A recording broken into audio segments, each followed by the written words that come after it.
Takes to reach to the next level and how to get even better. In his presentation, inspired by the New York Times bestseller book by Marshall Goldsmith, "What got you here won't get you there." Rizwan Saleem is a chartered accountant who's been living in Dubai for the past 10 years. He's currently working as a finance director in a multinational company that operates across 60 countries. He's a public speaker, passionate Toastmaster, and has received the highest achievement award from Toastmasters International as a distinguished Toastmaster. Ladies and gentlemen, please welcome Mr. Rizwan Saleem.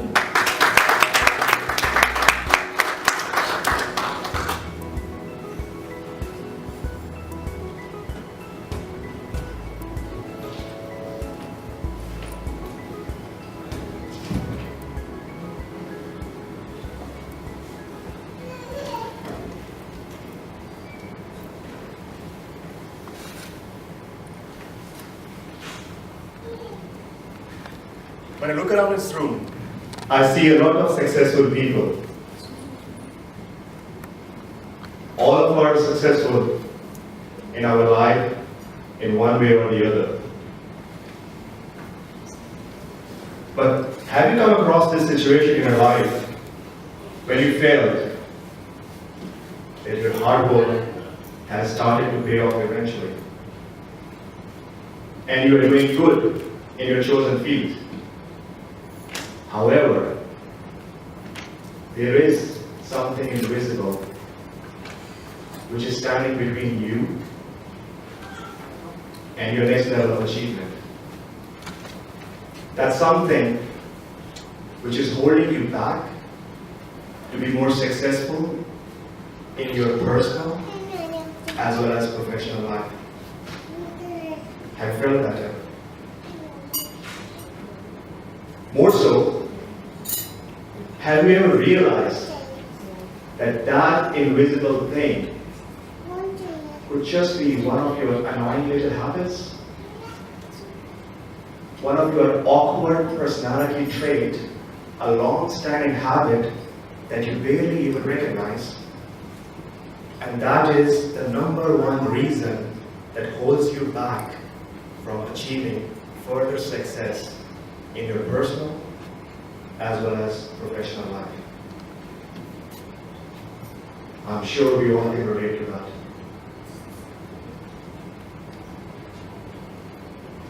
The harsh reality is the corporate world is full of intelligent, smart, hardworking people. Look around, you can spot many of them. But not everyone makes up to the topmost level of success in an organization. Not everyone is the best husband. Not everyone is the best wife, partner, friend. You know why? Talking about an organization, it's not just qualification, intelligence, and hard work that takes you to the topmost level of the organization. However, there is something else that separates wheat from the chaff. And that something, besides your hard work intelligence, which is given, is your personality trait, your interpersonal behaviors, and more importantly, how you deal with others, how you make them feel. Today I'm going to talk about this inspiring topic. What got you here won't get you there. Something which is inspired from Marshall Goldsmith. Marshall Goldsmith, for those who don't know, is a world leadership management executive who actually has written more than 25 books. His work has been profiled in Forbes, the Wall Street Journal, and many other journals. And this gentleman, Marshall Goldsmith, he has been named as one of the top 50 leadership executives across the world. He helps people identifying their annoying habits for them to be able to achieve more success in their personal and professional life. Now, why him? He has worked with more than 150 CEOs of multinationals. Of them, few are Fortune 500 executives. This gentleman has got immense experience of dealing with the successful people and trying to use his experience. He has written a book to guide us all through what got us here will not get there. Now, his book is a bestseller, #1 bestseller on New York Times, and when he got that bestseller award in ceremony, one of the persons actually asked him, Marshall, what was your motivation to write that book? And he said part of it came from a comment from his guru, another leadership coach called Peter Drucker. He said that Peter once, in his conversation to me, said something which hooked me, and that led to the birth of my book. That comment was, we spend a lot of time helping leaders learn what to do, but we don't spend enough time helping leaders learn what to stop. So true. All our life, from childhood to the senior executive table, we always get told by what to do. No one bothers to tell us what to stop. Today, in the next few minutes, I'm going to share with you Marshall's gold mine of advice about things that you need to learn to stop, and that will not just help you to be successful in your professional life in your offices, but trust me, it will help you equally to be able to have more success in your personal life. Now I can see, as I said very well before, that everyone in this room I can spot is the smart, successful people who achieve something in your life, and that's why you're here. Or you're part of someone who is successful, therefore you're here. May I ask any volunteer to stand up and tell me, from their experience, what do you think is the #1 annoying habit of smart, successful people? What do you think is the #1 most annoying habit of smart, successful people? Any takers? Arrogance. Arrogance. Yes. All the time yeses. Being proud. Being proud. That's given. Not being humble. Not being humble. Attitude. Attitude. Not a very good team player. Not a good team player. I'm sure each and every feedback is relevant. These traits that you all mentioned one by one, you can easily spot them in smart, successful people who are proud, arrogant, not always a good team player, and it's all about me for them. However, you're partly correct. However, as per Marshall, dealing with the CEOs of top 150 Fortune 500 companies, he says, the #1 annoying habit of smart, successful people is winning too much. Winning too much. Now, what does it mean?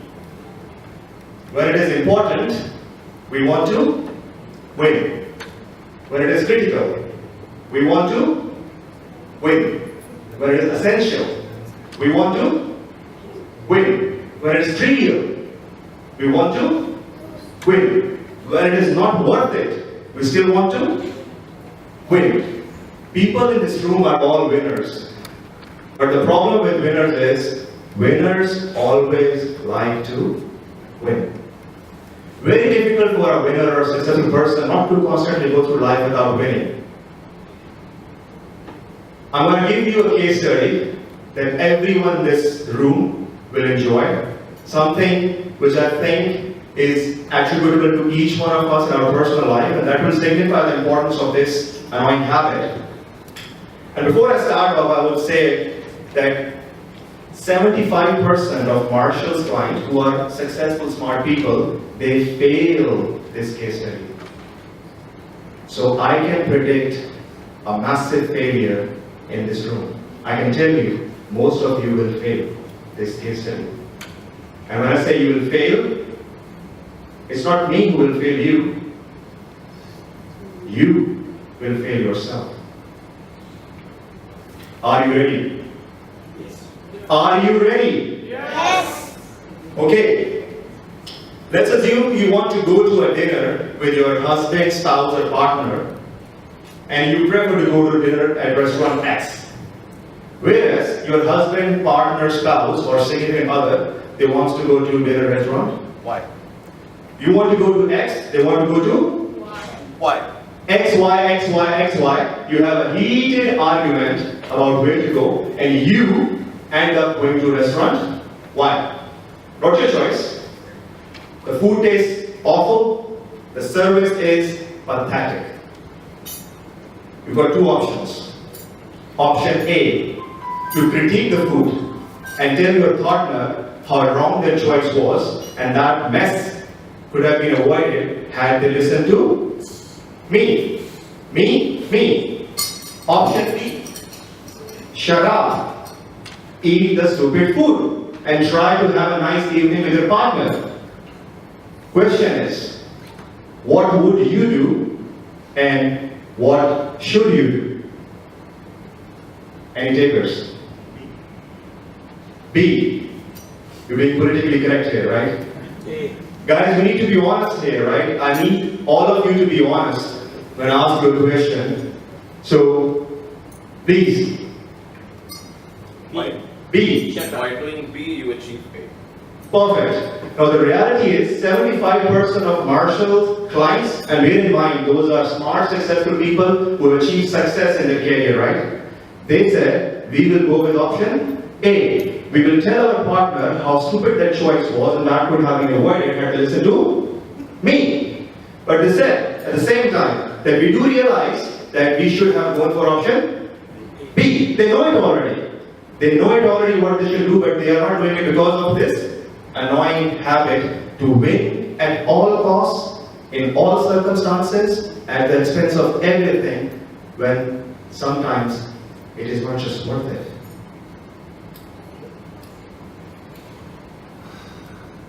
I'm going to give you one more example that will make this one pale in comparison. It's a very common thing. So assume you had a long, hard day at work, and after a long, hard day of work, you come home. When you come home, your spouse or partner, they look at you and they say, honey, I had such a terrible day today. I had a very hard day today. You take a pause. You look at them and you yell. You think you had a hard day? You think you had a hard day? Do you have any idea what I have to live today? You think you had a hard day? We are so much competitive in our personal and professional life that we want to make a point, we want to prove a point that we are more miserable than the person we are living with. The root cause is this unfailing desire to win at all costs, in all conditions, even when it's not worth it. The second most annoying habit of smart, successful people is adding too much value. Let's assume I'm young, smart, enthusiastic, very passionate. I report into you. You're a line manager. I've come across a very good idea. I think this idea will work miracles and company will save a lot of money because of this idea. I'm excited. I come to you with this idea. You listen to the idea. You think it's a good idea. But our tendency is, when we listen to the other people, we always say this: good idea. Why don't you add this to it?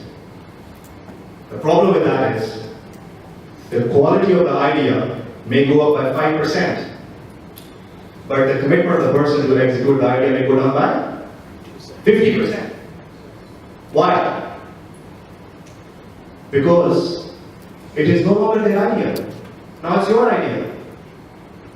in a desire to improve the idea of 5%, we don't realize we have damaged the commitment by 50%.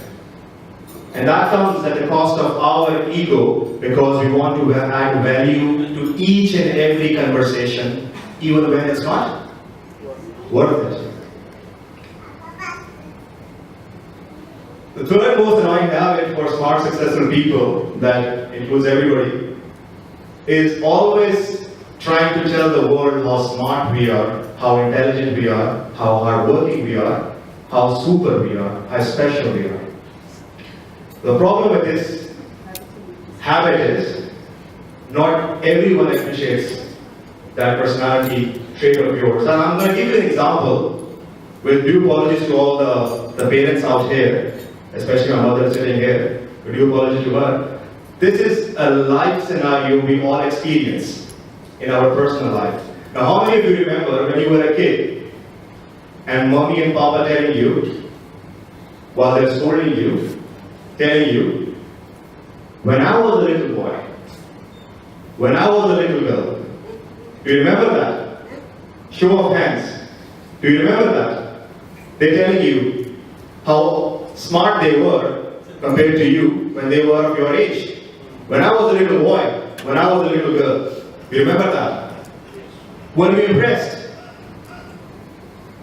What did you feel at heart? Annoyed. The reality is, showing the world how smart you are turns others on. Announcing them and telling them how smart you are turns them off. You need to come across and show how smart you are. You don't have to shout out loud and announce to the people how smart you are, because you will infect and injure your personal relationship with the people because of that habit. A classic disease of executives, and I'm no exception to that. I'm working hard to improve on this one as well. Very, very difficult for someone to tell us something that we already know without us pointing out to that person that we already know it. Very difficult for someone to tell us something that we already know without us pointing out the person that we already know it. To understand, I'll give you an example.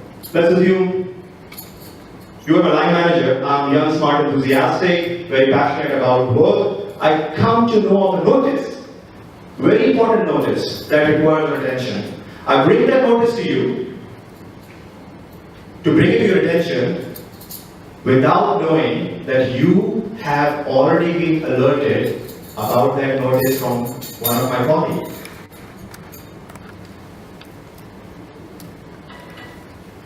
What would you do when you receive that notice, for which you already have the knowledge beforehand? Would you just accept it and say thank you? Or, if you are like most people, you will make sure that the other person is told that you are already in possession of that information because you are so smart and you are already ahead of the game. If you are a normal person, like many of us, chances are you will not let that moment pass by so easily, isn't it? If you know that already, you will tell the person you knew it already, right? The problem with that is when we say to someone, they're trying to help us with information, and we tell them, I already know it. The reality is, we try to alienate people, we try to break distance, and next time, they'll think 10 times before coming to you. We spoil our relationship with that person without even realizing it. So next time when somebody brings you a knowledge and information which has no cost to it, that probably you're already aware of, they bring it to you with good faith, just accept and say, thank you.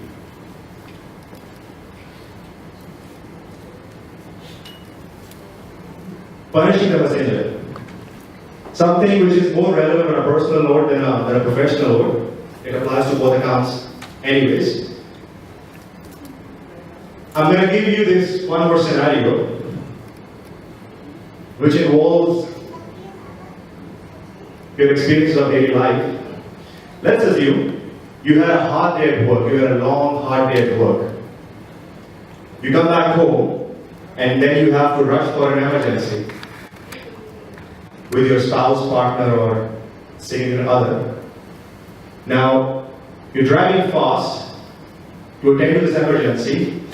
There's too much traffic on the road. People are cutting lanes, honking the horn.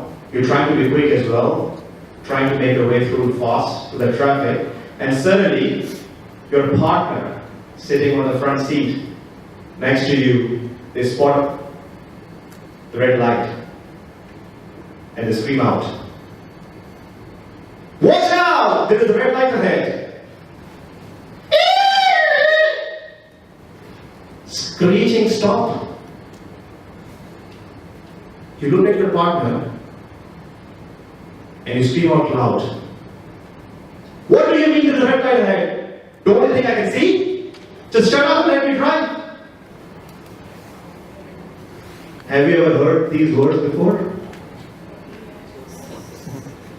Have you ever heard these words before? Have you ever said these words before? Now my question to you is, sir, what is the cost of that message from your spouse to you? What is the cost of the message, them alerting you to the situation? Nothing. Nothing. The cost of that message for you is nothing. What is the potential benefit? You can come save your life. It would save your life. It would save her life. It would save life of many other people. So the message is this: in your personal life or your professional life, if someone brings you a piece of information, advice, or alert with no cost attached to it, don't punish the messenger. Just say, "Thank you."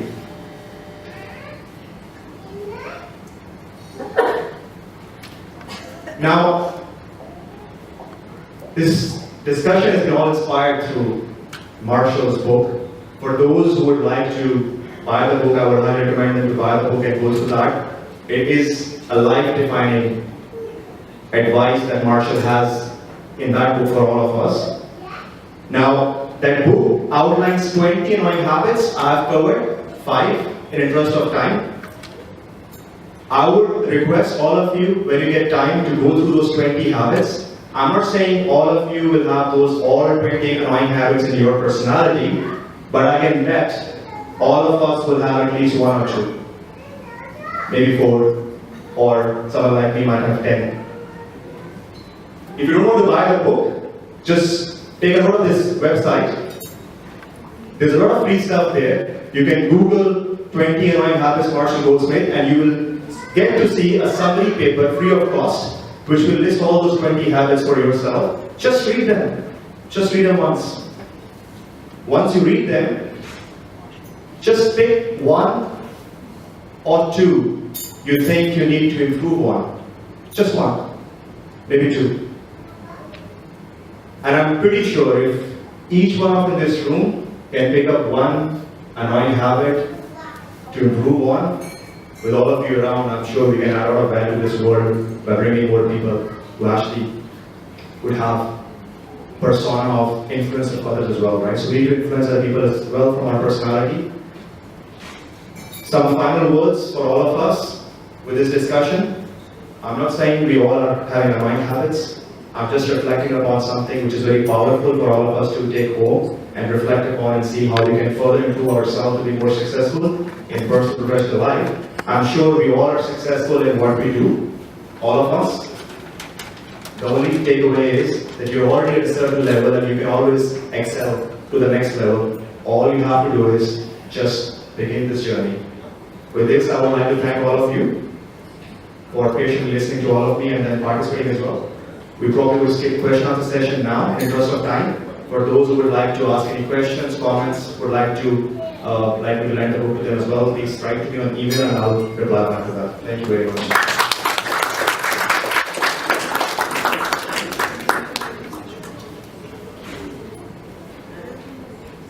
I've got the player of more time for me and all of you guys. So I'm available for any questions that you might have. The assumption of fighting. For those people who have achieved some level of success, if you are a starter, unsuccessful, starting your journey, this is not for you. Right? If you are at a certain level of management position, where actually you have a team reporting into you, most likely you come across these things. So yes, you're right. Marshall has picked these up to summarize from his interaction with the executives in the companies who has been VPs, CEOs, CFOs, and want to go further beyond their current level. And this is most pertinent to those people. However, it equally applies to your personal life, because in your life, in your home, you are the CEO, if I will also show. Thank you. Thank you. Any more questions?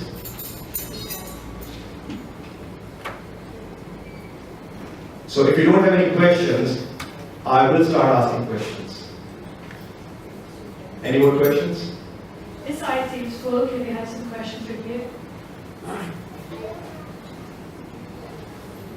If you don't have a question, I'm going to ask the gentleman in blue t-shirt out there.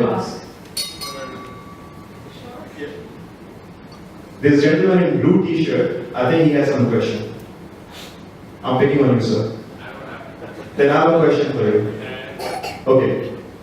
Be honest with reply to this. First of all, please stand up and tell us your name and your position, where you are.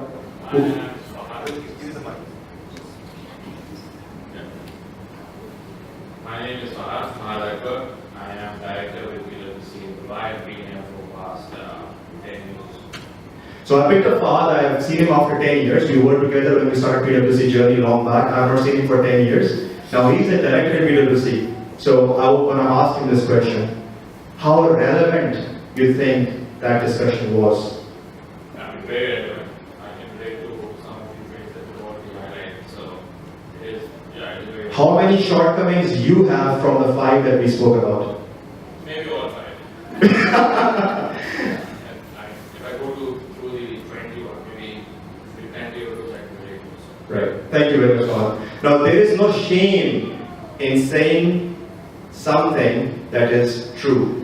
And I'll be honest with you, when I started this personal self-development, maybe of 20, I could score myself pretty well on all that. I had most of those things. The problem is, when we start our journey, tendency to win at all costs, to impress our bosses and all those things, we do things advertently and inadvertently, and don't realize that we are actually playing with the emotions of the people out there. It's only when you go beyond a certain point in your organization, director position, CFO position, VP, senior manager, then you start realizing that you're working very hard, but you're not getting beyond your current level. And that is the time when you have to stop, reflect upon your personality, and think maybe it's no longer the degrees anymore. Maybe it's no longer the experience that counts anymore.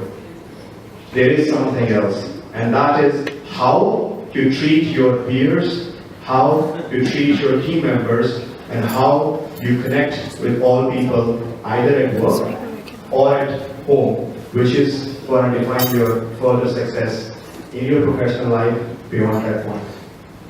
So Rizwan, a question. First, a comment before the question. I was always told that wives are the CEOs of home.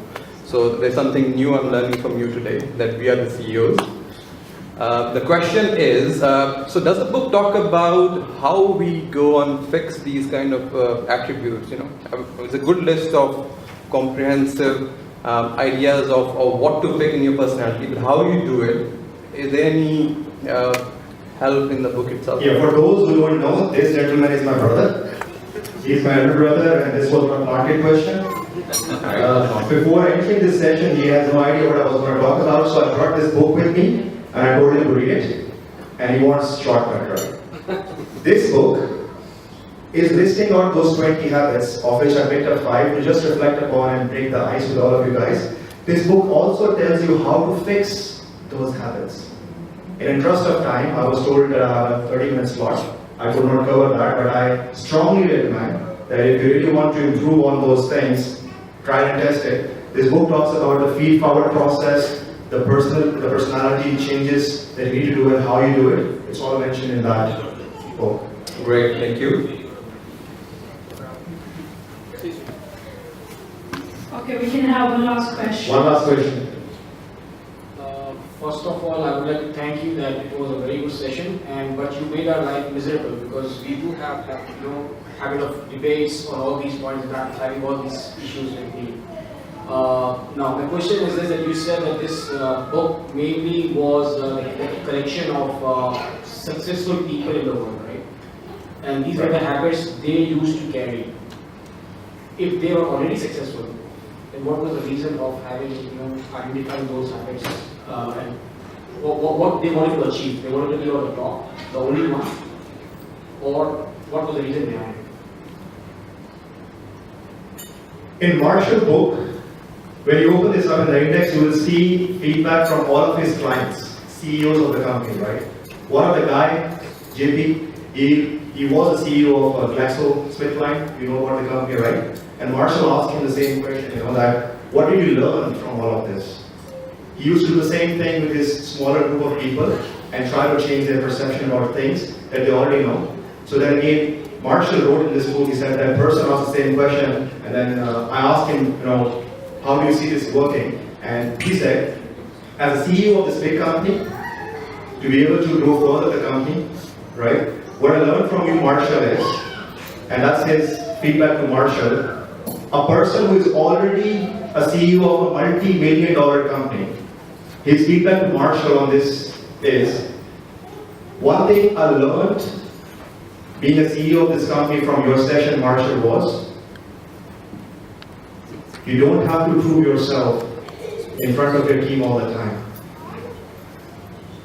Even as CEO of the company, he said, I've been doing it day in, day out, and I had not ever imagined and thought about how people are thinking about me in my absence. So success is not just about money, dollars, maybe position or title on your profile. Success for successful people is when you actually have followers.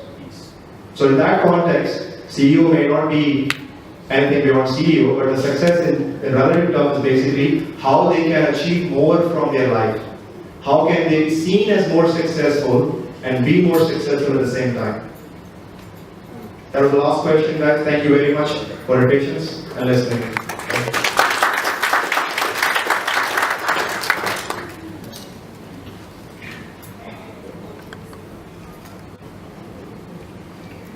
What a wonderful presentation, Rizwan. My husband and I have almost had an interesting discussion during your presentation. Thank you very much.